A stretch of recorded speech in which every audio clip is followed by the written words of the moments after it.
હાલ અમદાવાદથી ખૂબ જ દુઃખદ સમાચાર સામે આવી રહ્યા છે।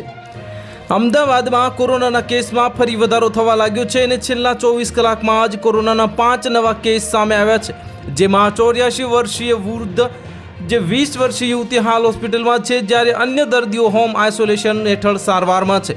મળતી માહિતી મુજબ મે મહિનાના જ અમદાવાદમાં કોરોનાના 38 જે કેસ દર્દી નોંધાયા છે અને આ પૈકી હાલમાં 31 દર્દી હજુ સારવાર હેઠળ છે, જેના ઉપરથી જ કોરોનાની જે સર્જાઈ રહેલી વિકટ સ્થિતિનો અંદાજ લાવી શકે છે। અને હાલ ગુજરાતમાં કોરોનાના 80% કેસ માત્ર અમદાવાદથી જ છે। આ છેલ્લા 24 કલાકની વાત કરવામાં આવે તો વધુ 5 નવા કેસ નોંધાયા છે અને જેમાં 84 વર્ષીય વૃદ્ધ હાલ હોસ્પિટલમાં સારવાર હેઠળ છે, તો 20 વર્ષીય યુવતી પણ કોરોના સંક્રમિત છે, જે શ્વાસની તકલીફ થતાં જ આ યુવતી હાલમાં સોલા સિવિલ ખાતે ઓક્સિજન હેઠળ છે।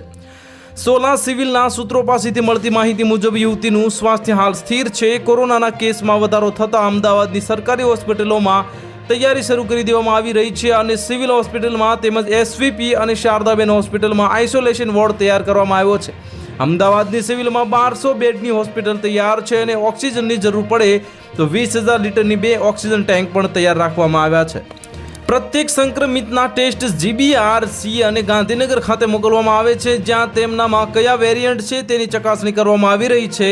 ગુરુવારે રાજકોટમાં 43 વર્ષીય પુરુષ કોવિડ પોઝિટિવ આવતા તે હાલ હોમ આઇસોલેશનમાં છે અને મહેસાણા જિલ્લાના કડી તાલુકામાં કોરોનાનો બીજો કેસ નોંધાયો છે।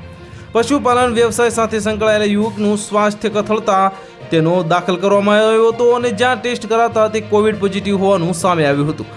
તો હાલ માટે આટલું જ। મળીશું નવી અપડેટ સાથે। જો તમને અમારા વિડીયો પસંદ આવતા હોય તો વિડીયોને લાઇક કરી દેજો, ચેનલને સબસ્ક્રાઇબ કરી બાજુમાં આવેલા બેલ આઇકનને દબાવી દો, જેથી તમને આવા સમાચારની અપડેટ મળતી રહે।